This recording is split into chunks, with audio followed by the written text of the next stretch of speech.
Hi, and welcome back to Lisa's Stamp Studio. I'm so glad that you've joined me. The flower punch that I'm going to be using today is going to be played up with some gorgeous glimmer paper. And I'm going to be using the stamp set called Floral Essence. Here's a quick look at the card we're going to be creating together today. I'm going to give you some tips about adhering those strips specifically to the cardstock because they're very, very narrow. And this is going to be a game changer for you. Nice and simple. If you're here visiting my YouTube channel for the first time, I would love to encourage you to subscribe. Click the subscribe button down below, and while you're there, make sure you click that small bell icon that's next to it. It will send you notifications of when I'm live here on YouTube, as well as when I upload a new video.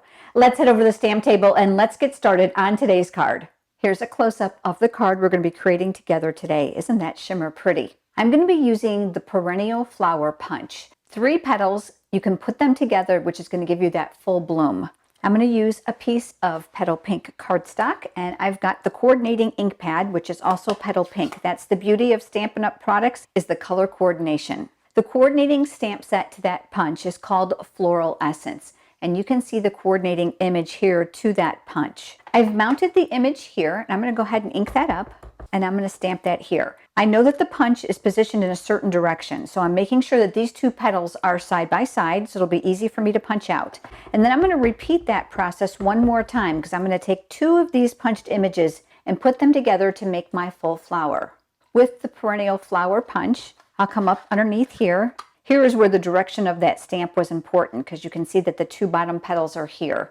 And then I'll punch, and then we'll do that one more time on this side as well. I'm going to condition the paper a little bit so that it'll curl slightly. And I'm going to use the bone folder. I'm coming up here. I like to use it upside down. I'm putting my finger right in the center to kind of brace that because I don't want to rip those petals off. And I'm curling it very much like I would curling ribbon. And then I'll do the same thing with this one. I've got my silicone craft sheet here. I absolutely love this when I'm using adhesive because liquid glue, adhesive, or even hot glue will not stick to it. It'll rub right off.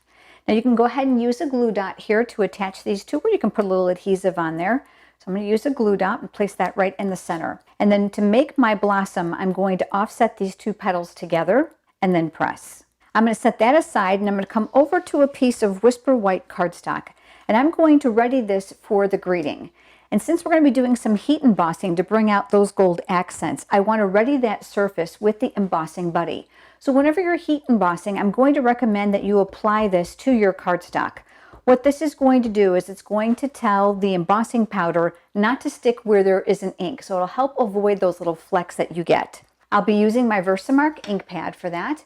And I've got the greeting here from the stamp set. I'm going to ink that up, and I'm going to stamp that here to the lower right side. I'm very quickly bringing in my gold embossing powder. I want to make sure that I powder that before it dries, and I'm going to do it very generously. I want to make sure I'm not going to miss a spot.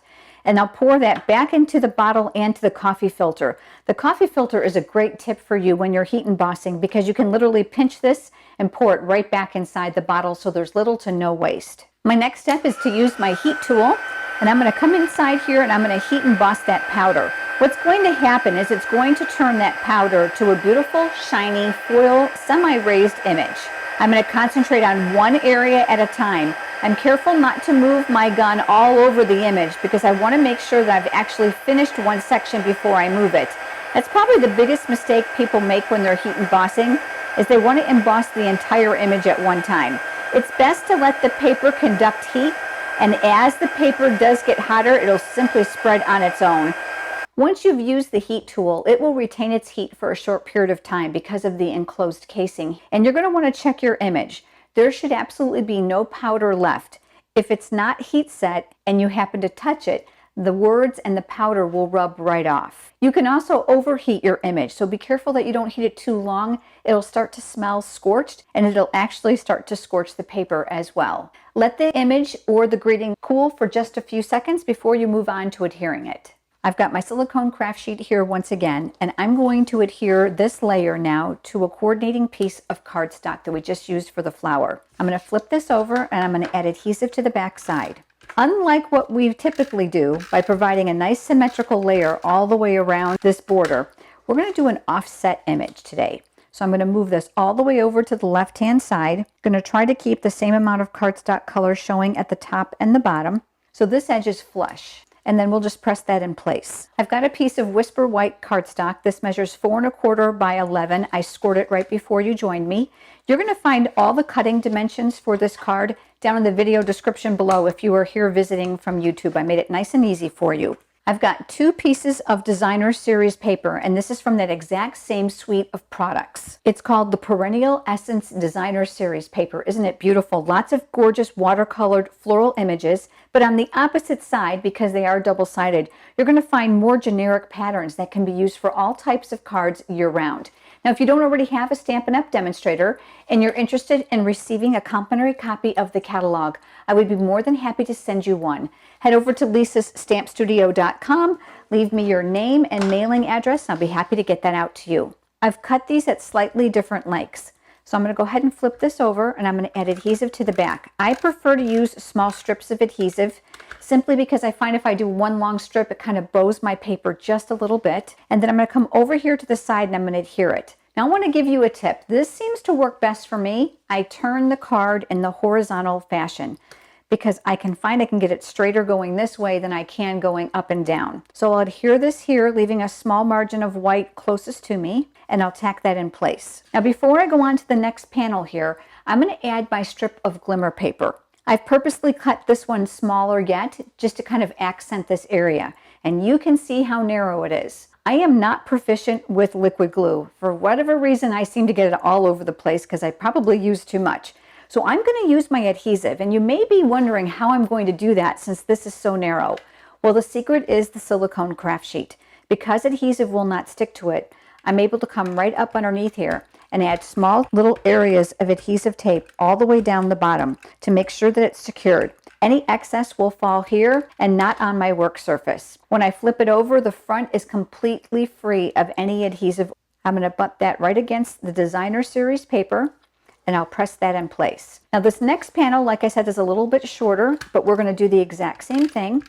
And again, I'm going to turn my paper horizontally, and I'm going to leave a little bit of space, and I'm going to mount this one here. Coming back in with the other piece of glimmer paper, I'm going to do the exact same thing by adding adhesive to the back. I'm telling you what, the silicone craft sheet is a game changer when you're using small pieces. And then I'm going to mount this other piece right against this one. Once I'm all finished, I'm going to rub from the back just to make sure that there's not ink or adhesive on my hands that would transfer to the front.